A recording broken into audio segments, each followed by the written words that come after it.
Straight from New Jersey, it's the SNL Nerds, the show where two comics from New Jersey nerd out about Saturday Night Live. I'm your co-host, Darren Patterson. And I'm your co-host, John Trumbull. John Trumbull, we're doing a bonus episode today.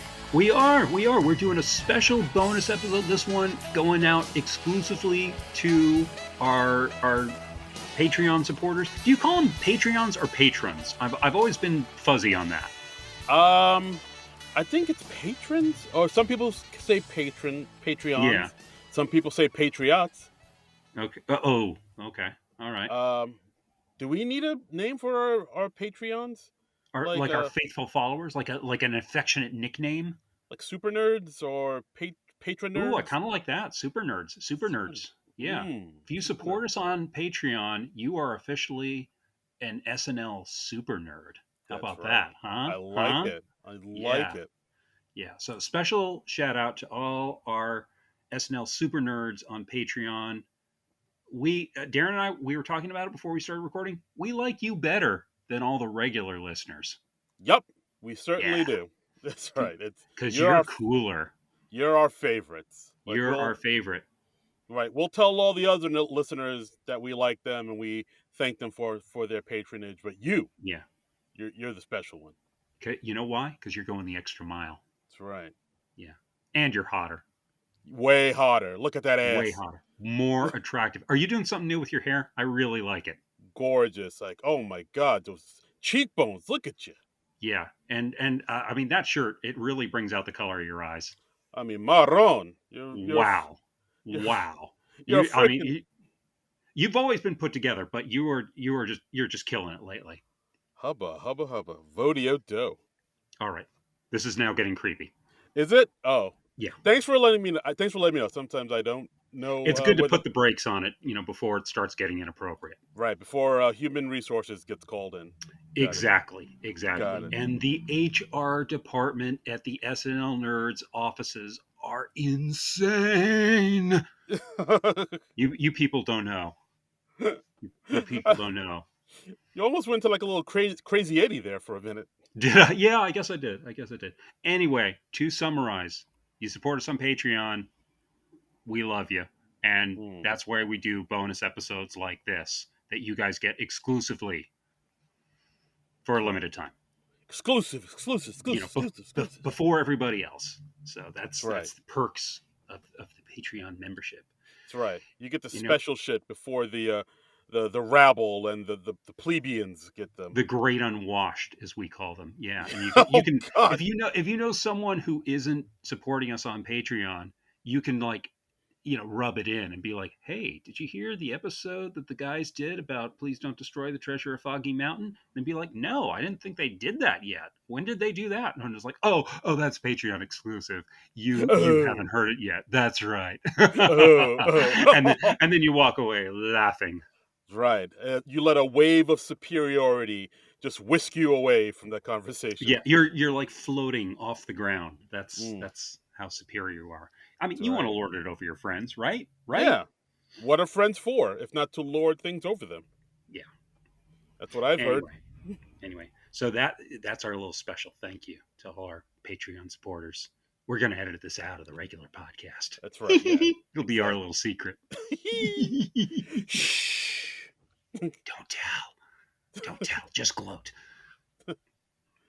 Oh, boy. And as John said, today we're talking about the Please Don't Destroy film, The Treasure of Foggy Mountain, which was supposed to have come out this summer in August, but then the powers that be decided, no, let's just put it on Peacock in November. As we do. Now, wasn't this originally supposed to be like a theatrical release, or was it always going to Peacock? I'm kind of fuzzy on this. Yeah, no, it was going to be released in the theaters in August of this year. Okay. So they did the Pete Davidson King of Staten Island it. Yeah, basically. Okay. Yeah. So they just moved it to Peacock, and it came out mere weeks ago. This movie was written by the Please Don't Destroy boys, Martin Herlihy, Ben Marshall, John Higgins, directed by Paul Briganti, who's a segment director over at SNL, worked with the PDD boys quite a bit. He also directed 2 episodes of the TV show Chad, which we've talked about on this podcast with Yes. Nassim Pedrad. And he was an actor in the film Obvious Child, which we've also talked about on this podcast. Oh, Which what did he do in Obvious Child? he played the role of Ryan. Oh, he was good. Oh, he was very good. Oh yeah, Oh, he was very yeah. good. He was a great Ryan. One of the I best. remember watching The Obvious Child, and I was like, man, this guy's really Ryaning it up. That's right. It goes Reynolds, Gosling, this guy. Yes, Hmm. yes, And then after that, it's Ryan's Hope. yes, yeah, Hmm. 100%. That's a deep cut. Yes. Hmm. So yeah, so we've been wanting to get to this movie. We weren't able to do it before now because SNL was like inconsiderately releasing these new episodes that we felt the need to cover. What's Rude, that about? rude. Yeah, I mean, yeah. So we're squeezing it in here as best we can. We looked at the schedule. We were like, hey, I don't know if we'd be able to do this until like right before Christmas or something. And we're in the let's not do that. Yeah, bonus episode. Let's do a bonus episode Pew pew pew. so we can serve it up to the people hot and fresh. That's right, steaming hot. Yeah. Hmm. So yeah, so we checked it out. We logged on to the Peacock. We watched it. I mean, what sort of expectations did you have? Because like these are guys who have done short form comedy. It's kind of interesting to see them do a long form thing like a full length movie. It's like an hour and a half. Yeah, like I didn't know what to expect from this because, like you said, like they're known for their short form little short films. Of course, before they got on SNL, they were doing short little movies and comedy clips and whatnot.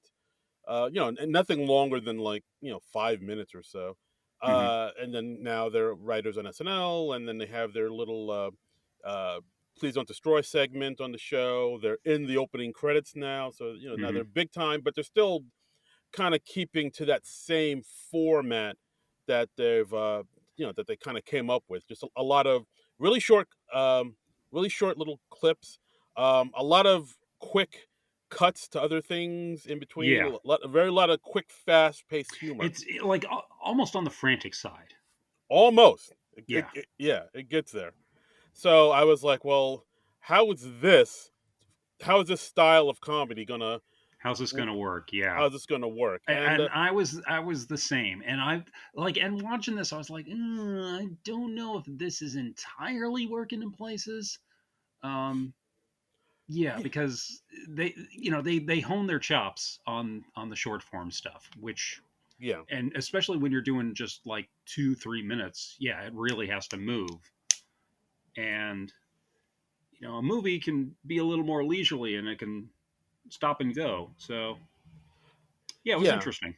yeah. I mean, like watching this movie, you definitely see some of that, quick, fast paced, back and forth, short style of comedy that they used to with throughout this movie. There's like Hmm. a ton of that type of format laid throughout this movie. It's definitely, I mean, I don't know. One would all say it's almost like a collection of those types of comedy formats that did stitch together to last an hour and a half. Hmm. Um, but um, but yeah, overall, it wasn't. I don't think. I think it was okay. I think we got there. Let's get into it. Let's. Yeah, yeah. I mean, so the basic premise, as you might get from the title, "The Treasure of Foggy Mountain," is we've got the "Please Don't Destroy" boys, and Ivy, you're never going to believe this. We've got Ben playing Ben, Huh? we've got John playing John, Oh, and we've got Martin playing Martin. Although he's called Mark a lot in the movie. he's called. Oh, Mart. I was hearing Mark. Are they calling him Mart? I think it's got to be Mart, like short for Martin, Yeah. right? Okay. Yeah, they I can't don't call know. him. It sounded like they were saying Mark, but maybe I was just hearing Mark because you hear that much more than Mart. Uh, maybe I'm sure it's got to be Mart, like Okay. Mart, Marty Mart. I'm just going to call him Martin throughout then. Okay, cool. But yeah, so it's the three of them. They're three guys that have lifelong friends, known each other since grade school. Hmm. They're kind of losers. They live together and they work together at this outdoor sporting goods store called called Trout Plus. Trout Plus, and Yeah. the store is owned and run by Ben's dad, played by Conan O'Brien, which I will Yes. say that is an inspired piece of casting right there. Because he's redheaded. Yep, tall, redheaded, gangly. He's got the part. And yeah, I mean, yeah, there's the SNL connection there because Conan was a writer for SNL back in the day, back in like late '80s, early. Well, maybe he was gone by the early '90s. I can't remember exactly when he jumped over to The Simpsons, Yeah, but like and I know then he was there at the same time as Bob Odenkirk, mhm, Smigel. Like yeah. Louis C.K. was probably in there too, if I'm not mistaken. But yeah, he I don't was. know if Louis C.K. ever wrote for SNL. Oh man, Louis C.K. was a writer for Conan on his late night show. Like, Conan wrote for SNL, then he went to The Simpsons. Then after that, I don't know. I lost track of him. He got some other job somewhere. something happened. I But yeah, hear you're he's done okay for himself. but you're right. Like Louis C.K. wrote for Conan. I got that mixed Yeah. up. But yeah, so basically, like the three of them, they work at the store. They're kind of losers. No one really takes them seriously. Yeah. And The movie starts out with them like getting up to start their day, and they're they have the breakfast, and they get on their way to work. Their car's not working. So they roller skate to work. They stop off and they get like snow cones. And outside the uh, store, there are like these three young kids who are like, "Hey, buy us beer, or we'll beat you up." And they're like, "Oh, hey, well, okay, it's on." And we think we're gonna see the Please Don't Destroy boys about to fight them, and then it just cuts to all the kids with beer. Which yeah, there are a lot of setups and then fake outs in the opening sequence, which was a, interesting. a lot of Yeah, them. I mean, it's just like fake out after fake out after fake out after fake out. So Absolutely. I mean, it was pretty cool way to start the movie, I thought. Yeah, and then they get into their job, and Conan, as the store owner manager, he's like, "Where have you been? You're 3 hours late." Yeah. So it was cute way to start the movie. Cute way to start the movie. And then we see that in the beginning that like the three of them have been lifelong friends, but Hmm. John Higgins, he's kind of worried that the group is kind of drifting apart because we see that Ben is kind of more into proving his dad that he can make it and he has what it takes to take over the store, and he also Hmm. has ideas about other things like wanting to start a hair salon for boys. Yes, As yeah, you do. that's like his backup idea. He makes a presentation to his dad early in the film, and he's like, "Hey, we have all this outdoorsy stuff, but did you know that 50% of the planet is indoors? We could sell indoor stuff too, I thought that was and pretty funny. we could expand it out. We could sell like anything." And Khan, just starts going. So we could sell anything, like wizard hats. Yeah. What's just Yeah, that? that'd be awesome. Yeah, and he names a few other things that I'm sure were like just improvs. Um, But yeah, I think that was a funny line when he was presenting that to his dad. Like he said, 50% of the world is indoors. Did you know that? yeah. I don't know why that made me laugh. Conan actually he makes a pretty good straight man. He can. I mean, Conan can be a big goofball and do that, but he knows how to be a good straight man in a comedy duo too. Yeah, no, I think Conan did some pretty great acting in this movie. I really liked Hmm. this. I really like what he brought to it. Well, he did get his start in like sketch and improv comedy, so I'm Uh, not surprised that he's good at it. yeah, he's got the goods, as they say. So He's a good yes ander. mm-hmm. We also see a flashback to how the boys' friendship started. All There was right. a 2007 talent show where John uh, he accidentally sets his penis on fire. Yeah, that I It did makes not. sense in context. Um, That yeah, that was pretty wow. like he's doing this magic trick. He goes like below a trap door, and he has to do like a quick change and then come out, and it's going to be like he disappeared and then he comes out in a different outfit, And he was like, and the narrator says, but there was just one thing wrong. And then like a girl in the audience shrieks out, his penis is out. And yeah, his penis is just hanging out of his fly. You don't see it, but Yeah, everyone's because reacting in horror. it's a young boy. They can't show that, Yeah. and thank Well, God. really, at any age, you're not allowed to show your penis in public. I've found. Well, now you just sound like the judge. Okay. I this is how we learn. I mean, I don't think there's like a cutoff where it's like, okay, you're this age, totally okay to show your penis in public. Dongs out. But yeah, he somehow like then accidentally sets his penis on fire, and then the same girl like screeches out, his penis is on fire. Then a teacher comes over to try and and help him, and but the teacher like just like kind of ducks down, and then it looks like he's about to perform a sex act or something, and then this beloved teacher loses his teaching license, and Yeah, it's a whole mess. yeah. But then after all that happens, a young Ben and a young Martin is like, "Hey, we don't care about all that stuff you did. We thought the magic was pretty cool. Want to be friends?" And then that's how Yeah, they became friends. yeah, and they take a trip to Foggy Mountain, which is and they get this compass that uh, John keeps with him, Right, and it comes into play later on in the movie, as you might expect. as you might expect. Yeah, so like he's kind of holding on to the past while his friends Martin and Ben are kind of moving on to the future because Ben is trying to prove stuff to his dad, and Martin has a Yeah, girlfriend who's super religious, yeah. and like things are getting serious between them, all to the point where he's gonna get adult baptized for her. hmm I Like think that it's just baptized. is it? Well, I mean, They he's an said adult adult. who's getting baptized. I don't think they say you are now adult baptized. Yeah, Okay, not yeah. be okay. All right, fine, fine. If we're getting into specifics. Yes. But yeah, yeah. So he gets uh baptized for You so want to say adult baptized, don't you? You I can say re- it. I You can say really it. Go I ahead. really did. Go I ahead. really It'll did. make you happy.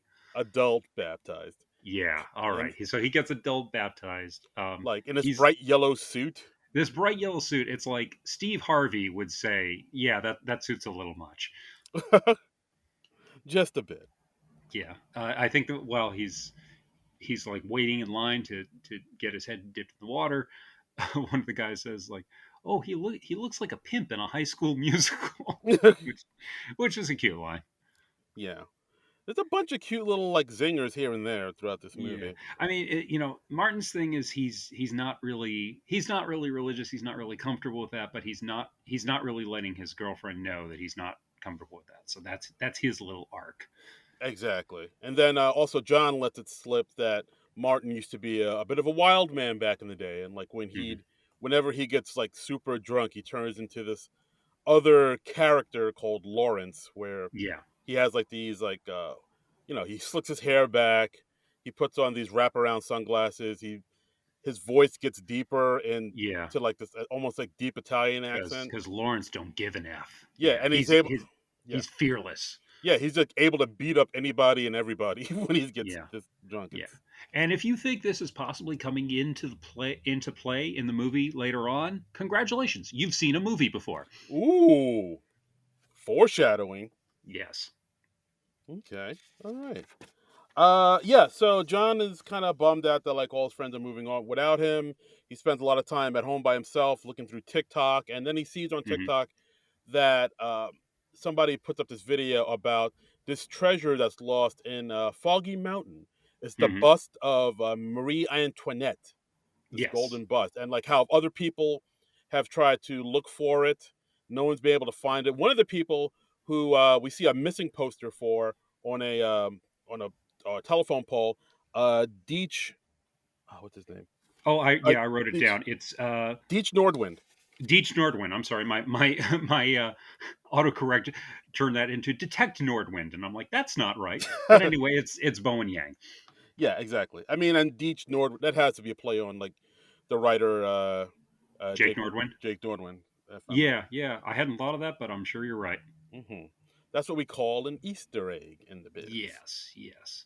Hmm. So, like, oh, okay, well, yeah, Bowen's gonna pop up later on. So, like, John watches this TikTok video, and they talk about how no one's found the key to find the treasure, and he takes a closer look at the compass that he got when they were kids that they found on Foggy Mountain, and he realizes that, like, if you place it over a map, it shows like an area where this treasure is supposed to be. So they're like, "Hey, we've got the key to finding the treasure. So yeah, we can find this, and we can get this for how much did they say it's worth? Like $10 million, something like that." Something like that, like big bucks, big old, Yeah, big bucks. yeah, And yeah. I do Enough like for to them to see fulfill their dreams. exactly. I do like how when he tells Martin and Ben this, like he's saying, "Oh, this money can help help you look like a big man in front of your dad." And Martin, like with you and your girlfriend, like she's gonna want a house and stuff and kids, and you can't afford kids on your salary now. And he's like, "Yeah, I can't afford to feed them all. I'm gonna have to feed them dog food or hay." Yeah. So Yeah, and I also like the one thing where like he shows the his plan to Martin and Ben on the laptop, and I think Ben was like, "Oh my god, you have like 40 tabs open. What's going on there? Just close some yeah, of those tabs." And they're all and then he tabs of. looks at the other tabs, and he's like, "These are all like clips from the movie Jennifer's Body. what's going on?" And we just see like all these thumbnails of uh, what's her Megan name? The woman, Fox. Megan Fox. Thank you. Um, they're all like, you should just like buy the movie at this point. it would it would be Exactly. cheaper. And Absolutely. Yeah, so that's the basic premise of the movie. Like the three of them going off to seek their fortune, mhm, finding this bust of Marie Antoinette, which yeah, was hidden in the mountains years and years and years ago.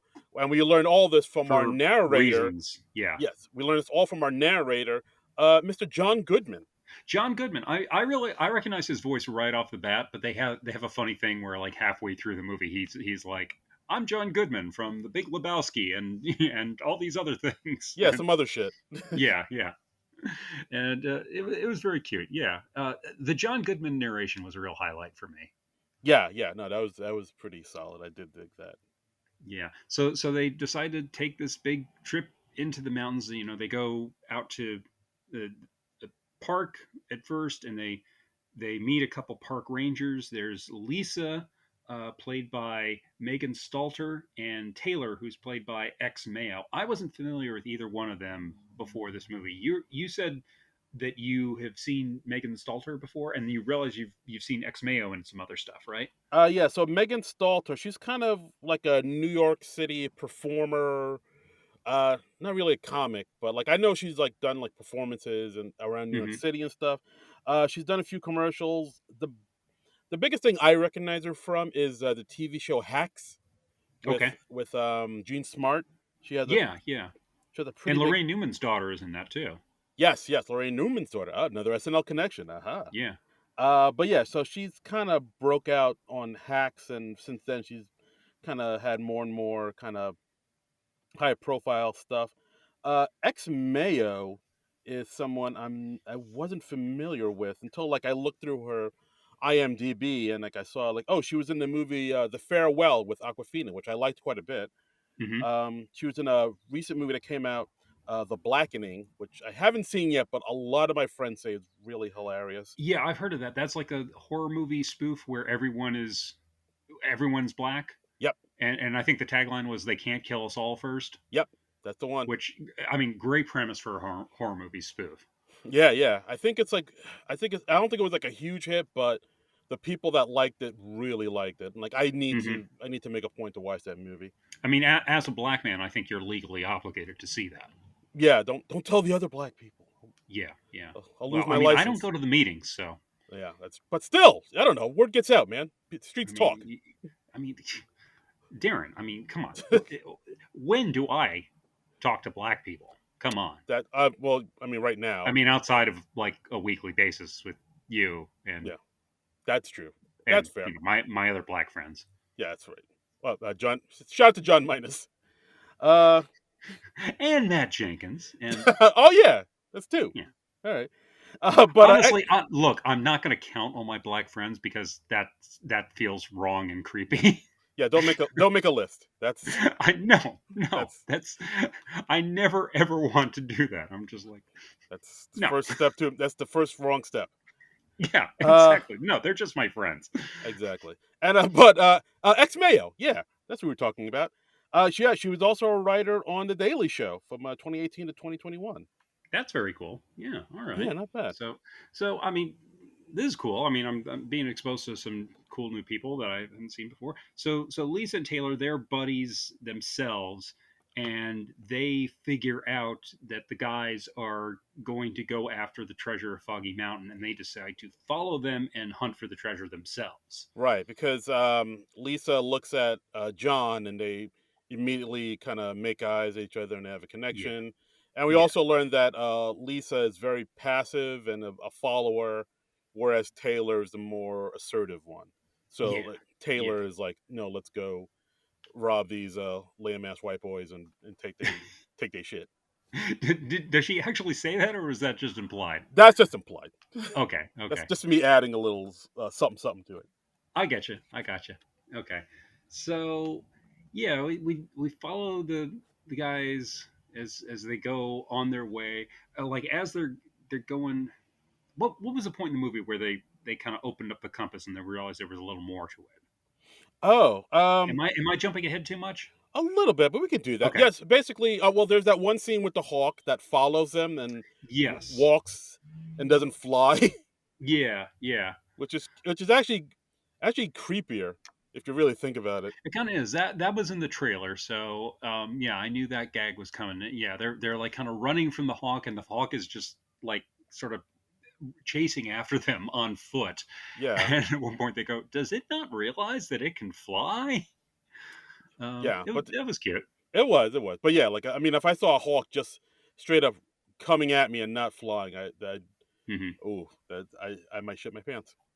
Yeah, All right, but yeah, so then after that, the guys camp for the night, and then um the Rangers, Lisa and Taylor, find them, yeah. and they say, "Hey, let's get drunk."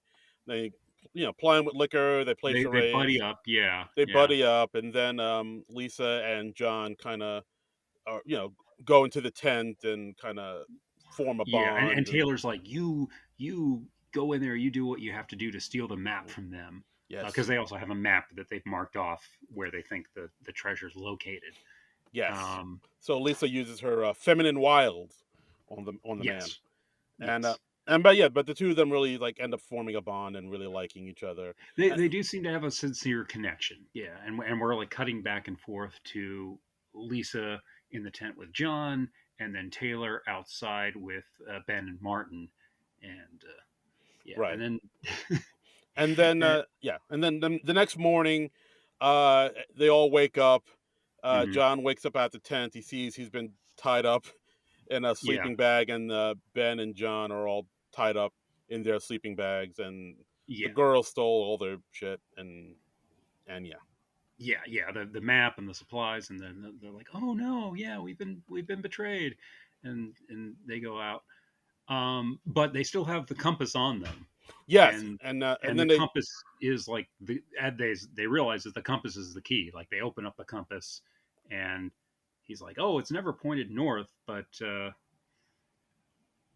yeah, and then they realize that oh no, it's not pointing north. It's pointing towards where the treasure is located. So aha, yeah, so we don't need the map. We can just follow the compass. yay! So and then decide to get there quicker by using one of their wingsuits. Yes, Yeah, which wingsuits come is into play. yeah because they have the wingsuits in the Trout. Trout What's the Plus. name of the place again? Trout Plus. Yeah, Yes. and like one of the things they do is that they're in this like air chamber and they're using the wingsuits because I guess some high end stores have that. I don't know. I guess so. I've never seen. I mean, I kind of seen those. Like they have those in I those. assume it's a thing. I don't know. I don't hang out in a lot of sporting goods and camping stores, so Oh, you don't? I do not. No. Okay, all right.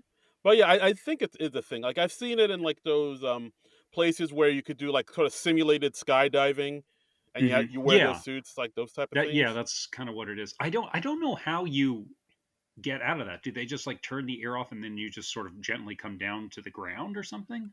Uh, that's gotta be it. They gotta, like, slowly turn down the air, and then you Yeah, slowly gingerly, get down to the ground. I mean, I don't know. yeah, They never showed that part in the, More Money, More Problems video where, P. Diddy and Mace did it. So, I'm yeah, assuming that's how you do it, but yeah. I Okay, can't say. all right. I'll just assume they have. But so they still have a wingsuit, and they try doing that with Ben in the wingsuit, and kind of backfires on him. Hijinks ensue. Oh, yeah, they fall off a cliff, fall onto a tree, but they're able because of exactly where they fell. They found the like the hidden chamber, this Hmm. cave where the treasure is, and they use the compass to get in there. And then Yeah, they see that the bus is behind this door that they have to they figure out how to figure it get. out. It's kind of like one of those escape rooms Yeah, very. where It's they. a very much so an escape room.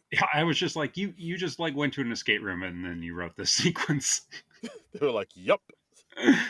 Yeah, because they have to figure out that because like there's a little door there, and it's like, oh, you have to work in harmony to unlock this door, and they're like, oh, okay, well, we all have to work together. Okay, the power of teamwork, yay, we'll do that.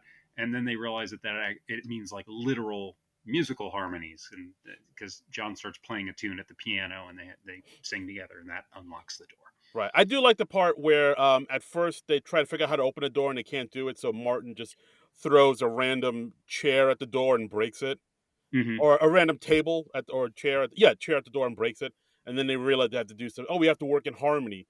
So then all three of them get a random chair and just throw it at the Yeah, door and break it, yeah, yeah. and that still doesn't work. That was pretty hilarious. Yeah, yeah. So I mean, and yeah, so they basically they get the treasure, they get the Marie Antoinette bust, and it's like literally halfway through the movie, and I'm like, okay, this is interesting. We've gotten our big goal, and the movie's half over. Where are we going to go from here? And I was That like, oh, all right, yeah, yeah, this is interesting. that did surprise me at how quickly they got the treasure, like Yeah, midway through the movie. So I was like, oh, all right. So now what's gonna I mean, happen? I like when that happened, I was like, I literally checked the time because I was like, surely the movie's not over yet. 47 minutes in? Yeah, What? yeah, and they try to get back, and then they run into Lisa and Taylor, the Rangers, the park rangers again. Uh, and John is feeling hurt because he was very betrayed by Lisa. He felt like they were having a connection, and they were having a sincere uh, romantic or personal connection. Oh, And but yeah, Lisa's very persuadable, I guess. yeah, yeah. Like the Yeah, two, like the bond between the two of them is just too strong. yeah, her and Being, Taylor. yeah, yeah, exactly. And then Taylor, and like I think the other guys try to get, like Taylor tries to get the bus from the other guys, and apparently Hmm. she just her move is just to karate chop people in the throat. Yeah, yeah. And so we have like a sort of an extended sequence where everybody's fighting everybody else and everybody's punching each other in the throat. And as soon as they're punched in the throat, their voice gets real deep. I mean, it sounds like they have a voice box or something. Exactly. Because yeah, Like yeah, like they've been smoking. yeah, yeah. So Yeah. yeah, that was pretty funny. I liked the bit where like Martin he gets into the Rangers Jeep, and but he can't really get the other guys' attention so that they can get away, and he kind of considers just driving off because he has the bus back. And like later on he was like, well, yeah, I thought that, and we've all had those thoughts, but I didn't do it because I love you guys, and because I couldn't get away with it. Yeah, because you caught me.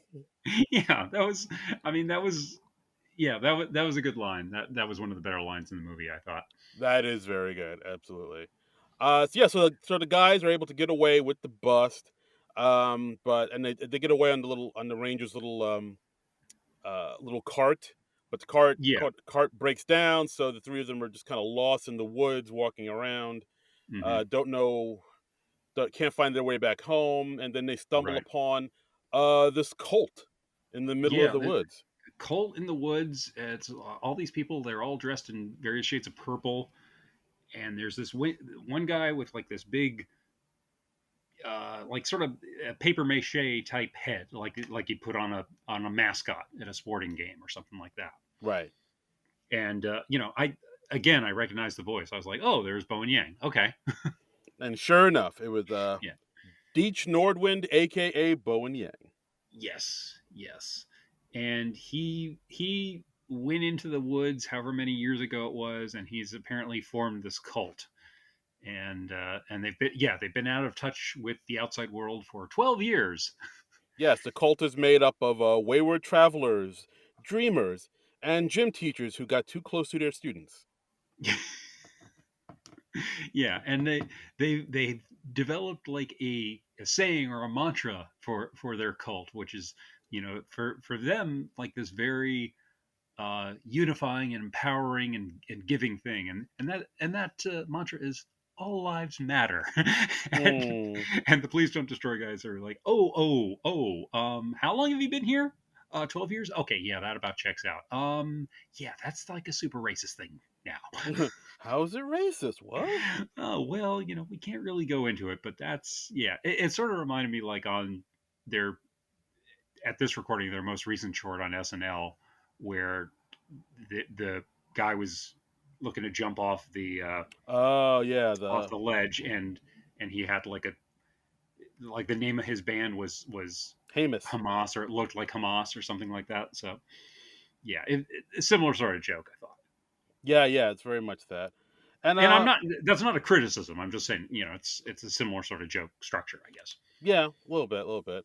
And but we also see some nice little cameos in Hmm. here. Like some of the cult members. One we got Cedric Yarborough from Reno 911. Right, Jonesy on Reno 911. Who, I Jones. mean, I didn't know he was going to be in this, but always fun to see him pop up and stuff. Yeah, and we also got most recent newest SNL cast member Chloe Trost.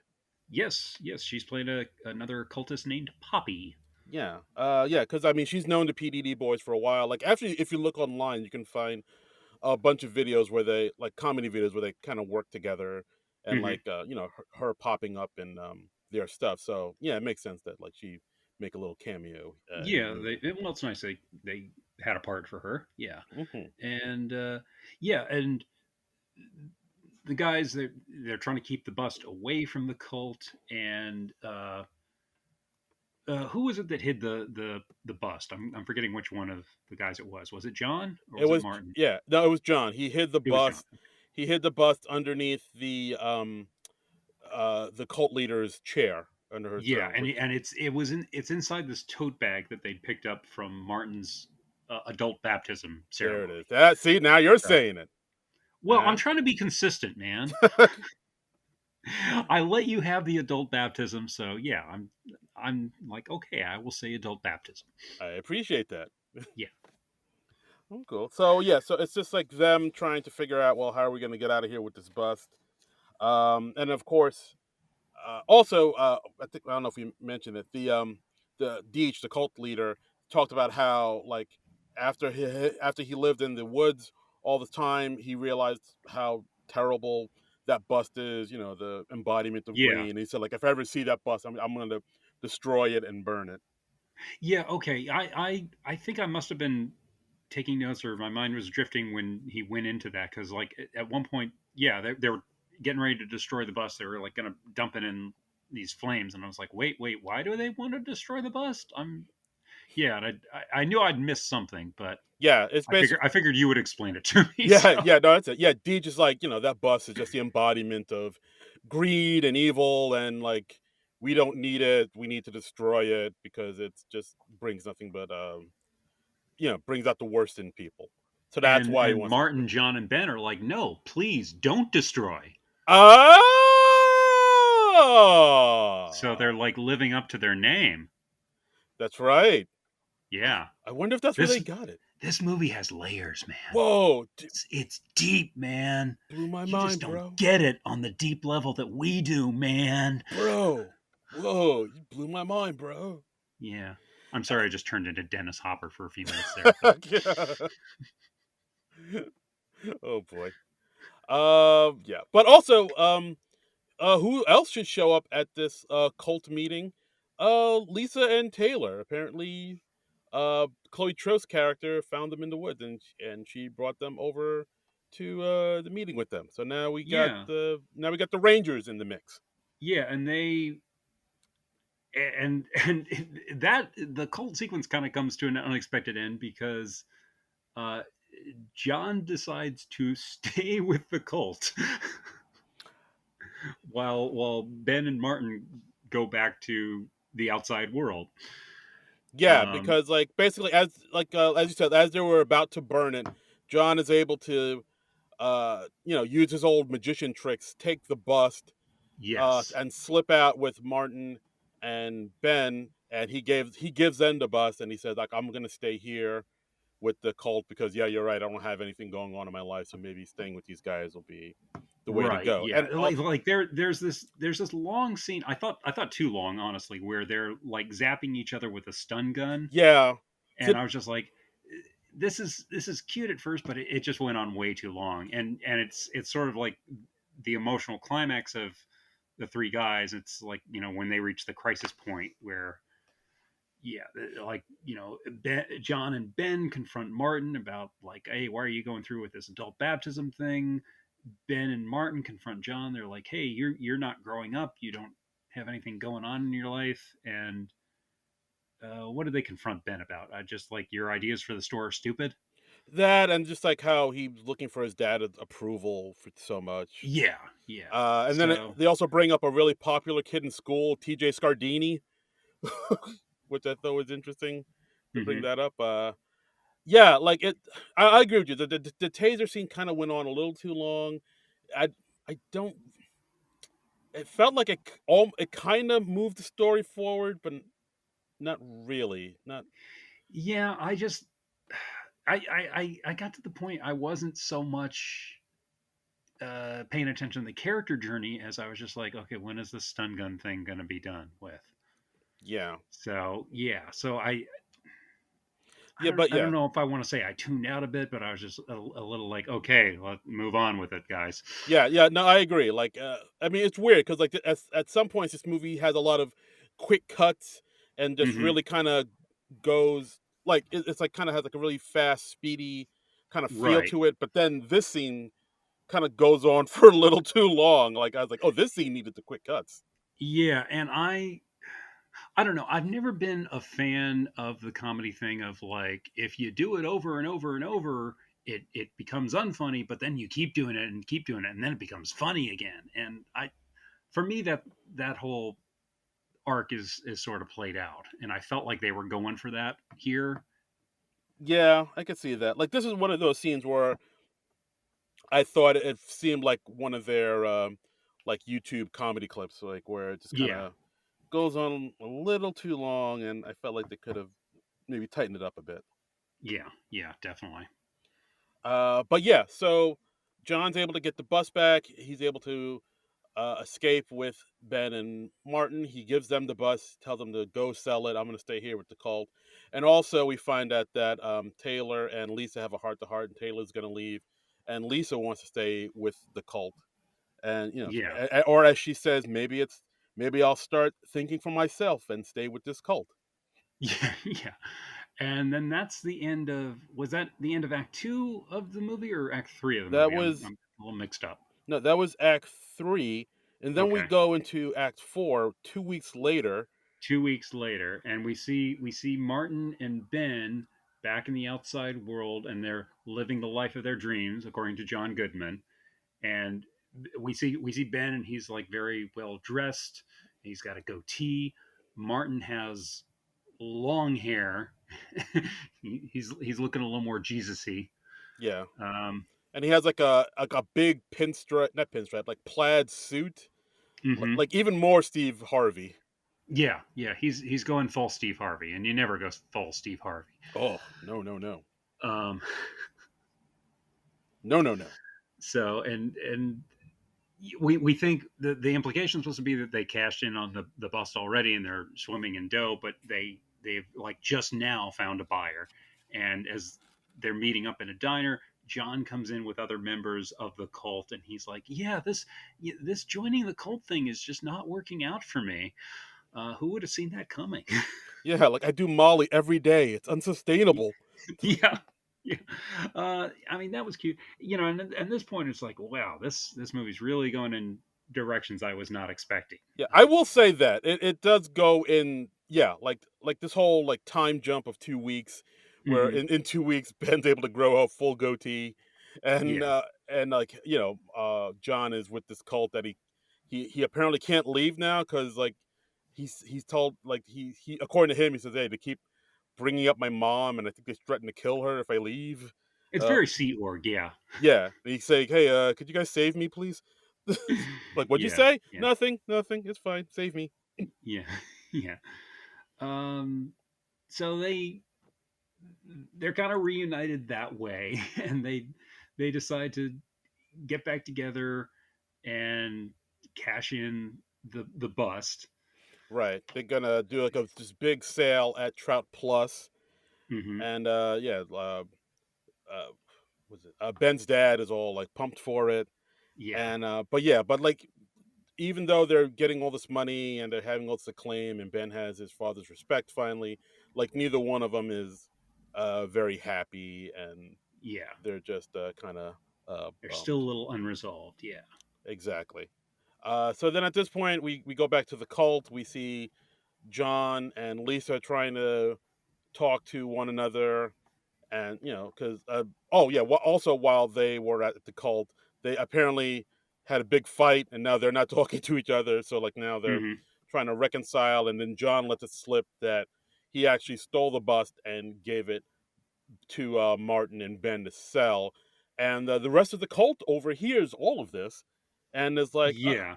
"Oh, we should go." Because he has the big, sports mascot head that has this speaker, this voice box in it, and that's projecting it out into the entire camp. Exactly, and so whoopsie do, and Yeah. so everybody's like, "Oh, we got to go to the Trout Plus and destroy that bust once and for all." So all of them go, Right. go over there to raise hell. Ben meets up with Martin, and they decide to rescue John from the cult, too. Yeah. As you do. As you do, you got to rescue your boy from the cult. I mean, if you were captured from a cult, I am like 96% certain I would try to rescue you. I like those odds. Yes. Yes. Okay, so I mean, if I didn't have any other appointments that day or anything. that's fine. I get it. Yeah.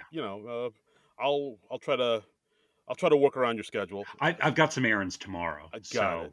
So, Okay. Well, I'll. yeah. You know what? I'll let you know when I think I might be kidnapped by a cult, and we'll see Okay. if it can.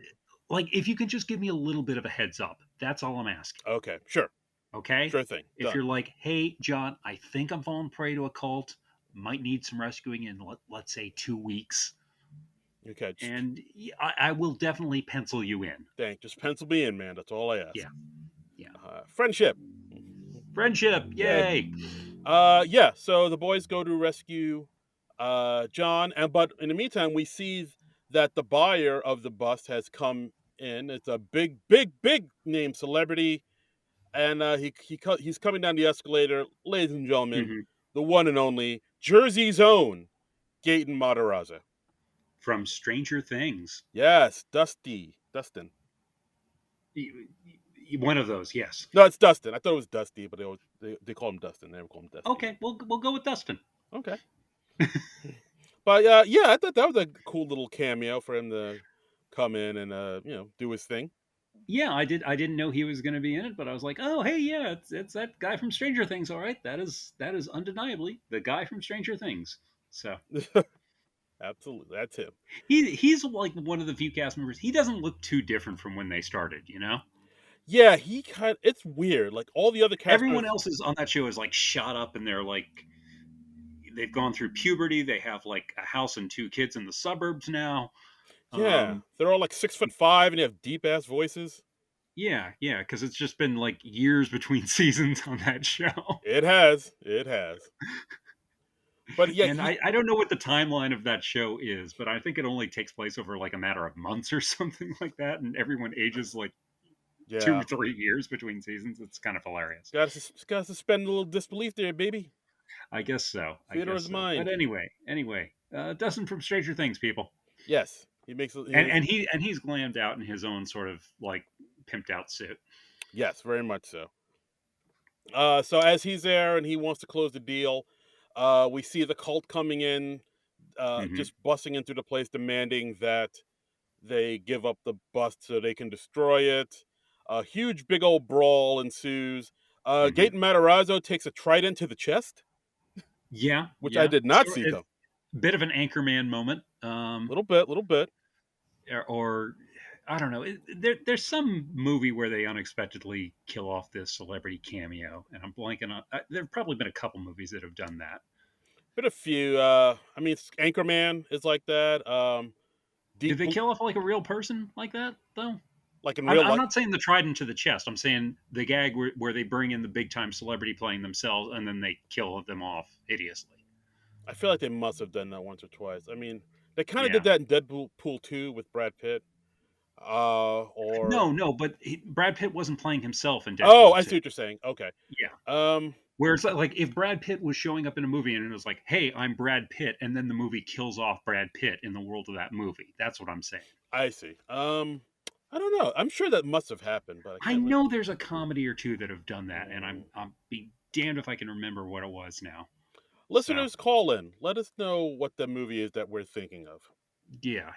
I mean, let us know on the social media how much of an idiot I am, and or well, how much of an idiot we both are, because neither one of us can think of it. I'm going to be Yeah, fair. exactly. Thank you. That's all I Yeah, ask. All right. So while the boys go rescue John, they try to figure out the quickest way back to Trout Plus because John tells them, "Oh, because they're still in the woods where the cult was. exactly." And so Yeah, they get to the top of a cliff and they figure out the quickest way to get to Trap Plus is to once again wear the wingsuits and yeah. glide on down into the Trout Plus. Yes, And yes. And as they're doing it, they see the hawk from before that was just chasing them on foot, and they're like, "Oh, hey, we've inspired the hawk to fly. Oh, that's nice." So, exactly. And a but little at one heartwarming moment. yeah, so they're flying through the air like flying squirrels. And I think at one Hmm. point the hawk accidentally gets caught in John's wingsuit and he rips out the front of it. Yeah, And wouldn't you know, now John penises is out. yeah. And we have a quick shot cut of his penis like flapping in the Just wind. just a flapping in the wind. Yeah. And I will admit, I did like this one scene when it cut back to the big brawl that's happening in this trout store, where Hmm. Conan's character is like, "Oh my god, I gotta save these people," and then he like quickly goes into his office and locks the Yes. door, and then you hear the theme song to The Office. Yeah. So it's He just just apparently starts binging The Office. I it mean, because that show's so addictive. I mean, come really on. is. Yeah. So as the boys are flying overhead, we see Taylor sees them, and he's like, "Oh, is that John's dick out?" And so then she follows him. Yeah, yeah. So then she follows. So all of them end up at the Trout Plus, trying to break up the fight, trying to save. I think John's trying to save Lisa from the cult, Right. yeah, like And they discuss like, oh, how are we going to land? How do we land from these? And they're like, oh, well, I think we just sort of like glide in, and then we see them just like hideously crashing into the Trout Plus. yes, just right through the window and Yeah, smash into some it's cute. walls. I mean, they obviously put a lot of their budget into this sequence, I'd say. Yeah, this is where the money went. Yeah, yeah. So it's cute. I don't know what the budget on this movie was. Did you find any information on that? Um, you know what? Because it's like a Because peak. I mean, it's a streaming thing, so yeah. Usually that information's tough to track down. So. Yeah, like because it's like a Peacock movie. I was like, well, I mean, maybe they don't have the budget anywhere, but I mean, I'll look Well, it it up was now. originally planned to be theatrical, right? I Yeah, mean, I'm assuming they were still intending it to be a theatrical movie when they were shooting it, yeah, that's true. so it would have the budget of a theatrical. Oh, I'm just curious. That's okay. Okay, I'll look into it. I'll look into it. Okay, all right. I don't, go to your little moviebudget.com voodoo site, wherever you do to find that info. Who told you about my voodoo site? I don't know. I Look, all I know is you find out movie budgets and you have voodoo dolls of various people. I use Wikipedia. It's not like He's got a shelf at his apartment. It's weird, people. no, It's weird. it's really not. It's Wikipedia. That's all I do. I'm like, why do you have a voodoo doll of Beck Bennett on that shelf? We haven't even done one of his movies for the podcast. And Darren just goes, I have my reasons. He knows And what then he he throws me out of his apartment. It's disturbing. he knows what he did. He knows what he did. Disturbing. That's right. You know what Anyway, have you found the budget? No. Okay. I'll chime in when I find it. Okay. All right. Anyway, so yeah, we got this big battle, and Yeah, it looks like we had the big moment of truth. yeah. So we like basically it looks like all is lost, and Yeah. like the cult is gonna like take over and destroy everything, and like you Mhm. said, the boys are saying, "Please don't destroy." Please don't destroy it. Because they while they don't want them to destroy it, they are very polite about it. Yes, So yeah, hence the please don't destroy. please. But so the boys realize the only way to save the day is to toss Martin some wraparound sunglasses and a Yeah. can of Truly Right. because we need Lawrence. We told you that was going to come back around. We Uh, told you this like 40 minutes ago in the podcast. And we said it was going to come back around. You didn't believe us, did you? Did you? called us liars. Show a little faith next time, people. That's right. We wouldn't steer you I'm wrong. disappointed in you. Really are. You can do better. Be better. Do better. Be better. Be best. Hello? Anyway, so Okay. yeah, so Lawrence, so Martin drinks. He drinks the What does he drink? Is it a beer? Is it an energy drink? I forget what it is. No, it's Truly. It's like it's hard seltzer.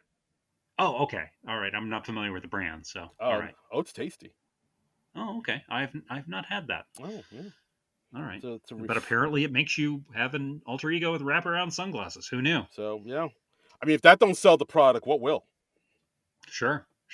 I didn't realize it was an actual product. So Yeah, okay, cool. it's pretty popular. Truly, it's like out of all the hard seltzers, it's like one of the bigger names. Okay. It is. I'm sorry. No, I believe you. This is more than I have ever found out about hard seltzers. My ignorance of hard seltzers is pretty vast.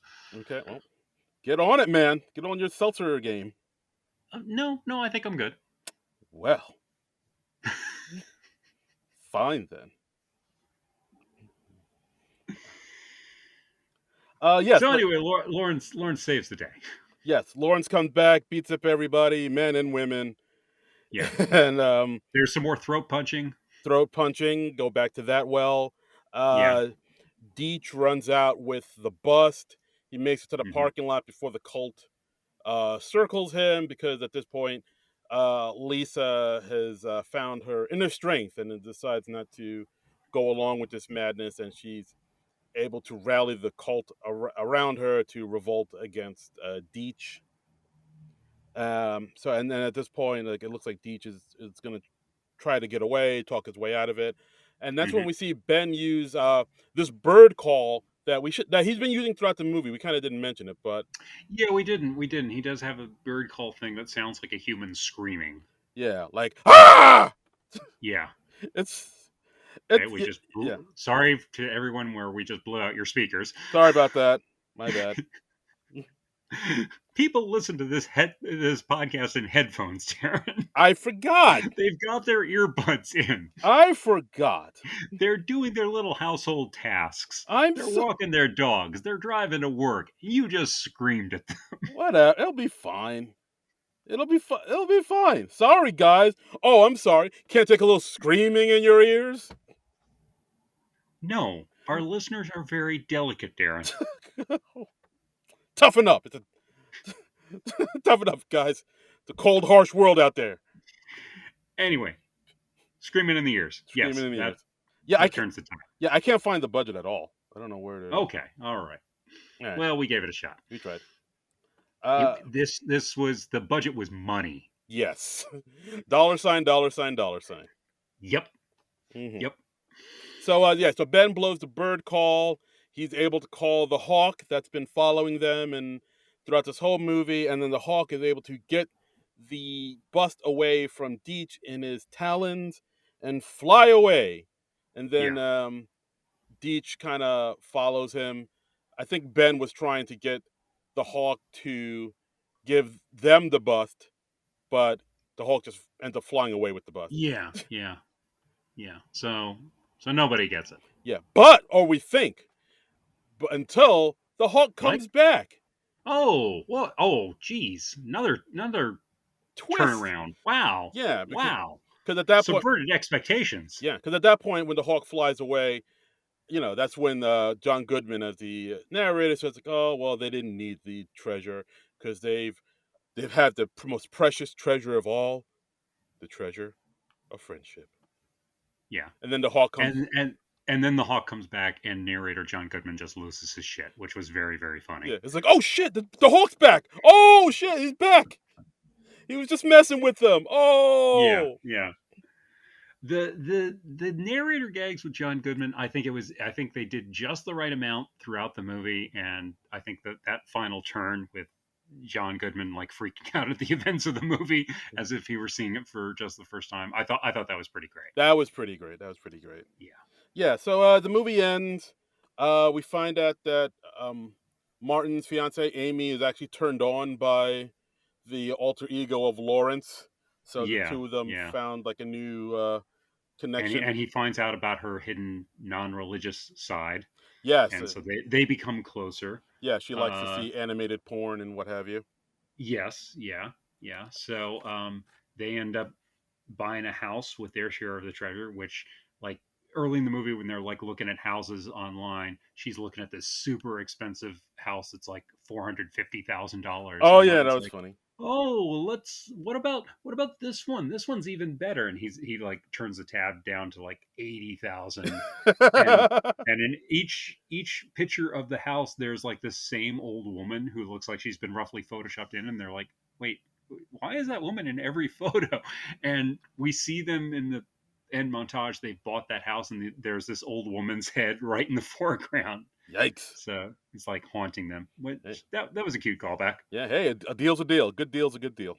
Yeah, yeah, and John, of course, has finally formed a bond with Lisa, and now he's gonna start to grow up and all that good stuff that comes with finding the love of your life. Yeah, I think at one point they decide to consummate in the tent inside the store. Yes, yes, and we see Conan O'Brien. He's like, "Are they going off to fuck in my tent?" Why does everybody fucking my tent? Yeah. Uh, um, and then we see Ben doing what he really wants to do, his hair salon for boys.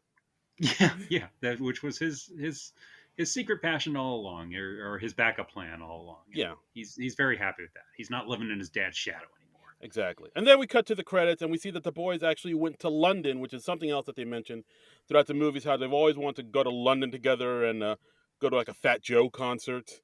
And this, Yeah, so we see the pictures of the boys in London. I'm pretty sure they actually went to London to take these it pictures. looks like it's actual location footage of London. It didn't look like they're just green screened in there or something. Or what is that new dome special effects thing that they use on the Star Wars shows and the Star Trek shows now? AI? I'm not. I don't know. No, no, no. There's some term for it, and I'm blanking on it. Forget I said anything. Okay, never Okay. mind. But yeah, so it's them in London, roller skating, looking at Fat Joe, and Mhm. yeah, this might be where the other part of the budget went, just to fly them out to London for these shots. Yeah, I'm sure. I'm sure. It's always weird when a movie does like a big location shoot for basically just a throwaway gag, but I kind of admire that. I kind of Mm, admire the wastefulness of I, it. I respect it. I Yeah, exactly. look, I can't say I wouldn't do the exact same thing if I had the opportunity.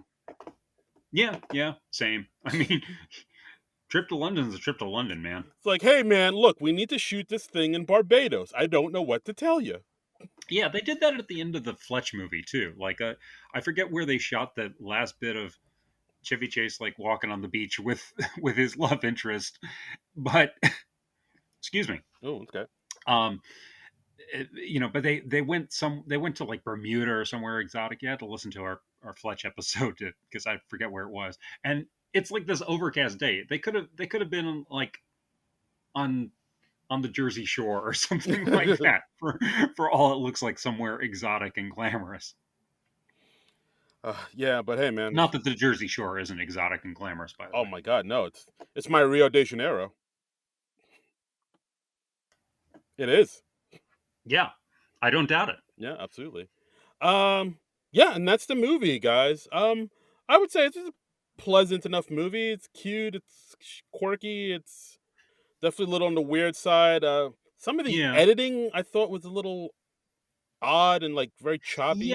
At times, it has that same sort of frantic energy that their shorts have, and it doesn't really work as well in a feature film. I thought, Yeah, um, yeah. but I guess I just sort of attribute that to the. I mean, the short form is what they've done most of their work in up until now. I don't think they've ever done anything this long before. So Mhm. yeah, I guess I just attribute that to growing pains, and if they get to make more movies as a group, they'll feel more like movies rather than hour and a half long shorts. You know? Yeah, like hopefully maybe as they grow and evolve, their movie making prowess will grow and evolve with them. Yeah, But yeah, yeah, I mean overall, I thought it was cute enough. It was fine enough. It did have some some pretty good lines in there that made me laugh. I mean, I yeah. thought Conan was pretty fantastic. I mean, I loved Conan in it. Like I said, it's always fun to see Cedric Yarborough. Um, yeah, I mean, I like the Please Don't Destroy guys. I don't feel like they're really quite movie actors yet, but Not yet. yeah, they're on their way. Yeah, It's a good first feature, I I suppose. would Yeah, say so. I gave it 3 out of 5 stars on Letterboxd. So Yeah, that's about right. Like I don't. Yeah, the more I think about it, the more I'm like, maybe it was the right call to put this on Peacock rather than the theaters.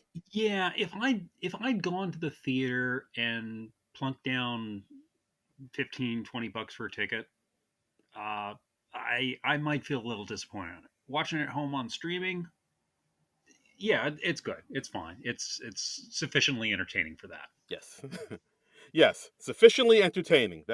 I mean, I feel like I'm damning it with faint praise, and I did enjoy it. I didn't feel like I wasted my time or anything. yeah. So It's an enjoyable film, and yeah, that's about as much I can say about it. yeah, I'm on the same page. I think so. Absolutely. Yeah, so that's where we were on. Please don't destroy the treasure of Foggy Mountain. What did you folks think? Yeah, let us Let know. us know. Text us, tweet us, send us a carrier pigeon, send us a Yeah, hawk with a with a note tied to its talons. Let us that know. will drop a solid gold bust on Mm. top of us. Well, actually, no, don't do that. Don't Yeah, do that. Maybe just send us a note on social media. yeah. I think that would make more sense. Yeah, if you want to do that, you can find us over on Twitter at SNL Nerd Show. How Right. about that? Yeah, do that. Yeah, Let us know there. yeah, And as always, you can follow me on Twitter and all the other social media whatevers at Darren Credible. DARIN Credible. yeah. You can follow me at Trumbull Comic. That's TRUMBULL and the word comic. You can you can also follow us at Non-Productive.com. Ooh, That's where it's all headquartered. That's where it's all is. That's where, like, if you enjoyed this episode and you're like, hey, I want to contribute to these guys Patreon and get cool bonus episodes like this early the next time they drop, that's where you go to do it. that's where you do it. That's the way Hmm. to do it. Yeah, That's money right. for nothing on the MTV. Mm-hmm. Absolutely. So yeah, go to non-productive.com, donate to Hmm. our Patreon. You can also leave us a review on Yes. uh, your iTunes and what have you. Yeah, the podcast carrier of your choice. Yeah, Yes, we enjoy the reviews, and if you and that really does help us out. So yeah, please share it around when we post this on the social media. Just give it a share. Let people know, hey, this is a podcast I find entertaining. Absolutely. Share the love. Share the Yeah. love. I actually, I had, like, because I have a link to the SNL Nerd Show on Non-Productive.com on my email signature, and I sent an email to somebody earlier this week, and he responded. He was like, "Hey, I didn't know you did an SNL Nerds podcast," Ooh. and I was like, "Oh yeah, we sure do." And yeah, this is somebody who might be a potential guest in the future. I'm gonna tell you about that when we're done recording. Oh, do tell. Do I forgot tell. to tell you about that beforehand, but Ooh, hot. yeah, I'm gonna give you the deets once I hit the stop record button. Ooh, hot goss. Yeah, yeah. All right. And So so that's our episode, guys. Thanks again for listening as always. yes, we like that. And since this is a bonus episode, can't really tell you what the next episode is going to be. It's going to be the next one you hear. Yeah, how about that, huh? These drop every Monday. Every Monday, unless something catastrophic is going on. And so, yeah, check us out, please, won't you? Hope you enjoyed this one. So we'll see you next time for one of the regular numbered SNL Nerds episodes. But until then, Nerds out! This has been a non-productive media presentation. Executive producer Frank Hablawi. This program and many others like it on the Non-Productive Network is distributed under a Creative Commons Attribution Non-Commercial No Derivatives license. Please share it, but ask before trying to change it or sell it. For more information, visit non-productive.com.